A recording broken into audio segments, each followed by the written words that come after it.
Bwana no can for everybody the most presenter you feel me. Karibu katika kipindi chako cha The Voice ndani ya Sema Africa Media. Na moja ya story leo ambayo nakupitishia hapa ni ya Diamond Platnumz azidi kujiwekea ufalme wake upande wa YouTube, kujizolea watazamaji zaidi ya milioni 1 kwenda mbele katika video zake 3 alizotoa mfululizo ndani ya mwezi mmoja. Au sio bwana? Na hizo nyimbo bwana, ambapo alianza tarehe 29 2025 ambapo alitoa wimbo wake ambao unaitwa Msumari, ambao mpaka sasa una viewers milioni 4.8 bwana, au sio? Oktoba 10 2025 aliachia wimbo wake wa Nani wenye viewers milioni 4.6 na video ya mwisho ni Sasampa ambayo mpaka sasa ina viewers milioni 1.2 bwana, au sio? Huyo ni Diamond Platnumz anazidi kujiwekea ukubwa wake ndani ya YouTube, au sio? Ulikuwa nami no can for everybody the most presenter you feel me. Karibu katika kipindi chako cha The Voice bwana, au sio? Mimi ni no can for everybody, nipo na wenzangu, au sio? Usitoke.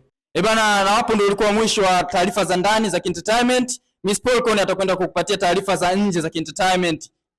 Lady Sha on the training Polkon girl. Na leo niko bwana hapa wakupitisha katika story za nje bwana. Tunavuka boda, tunagonga visa, tunaenda South Africa. Kwa sababu ni Afrika Kusini. Bwana, leo nipo na mwanadada Tyla, au sio? Tyla bwana amekuja kwa muonekano mwingine. Ametajwa kama mwanamke bora wa mwaka 2025, Ametajwa katika jarida la Glamour kama mwanamke bora wa mwaka 2025. Tyla amekuwa na mafanikio makubwa kwenye muziki wake katika mwaka huu bwana.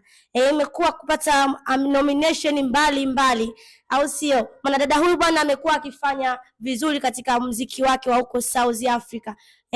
Tulikuwa bwana na story hiyo ya nje kutoka South Africa, mwanadada Tyla. Na huu ndio kwa mwisho wa The Voice. Bila usisahau kushare, kusubscribe, kulike, pia dondosha komenti yako pale mjini YouTube. Popote pale ambapo utakutana na video ya Sema Africa Media, usisahau kusubscribe, kushare ili kuweza kupata details mpya. Asante.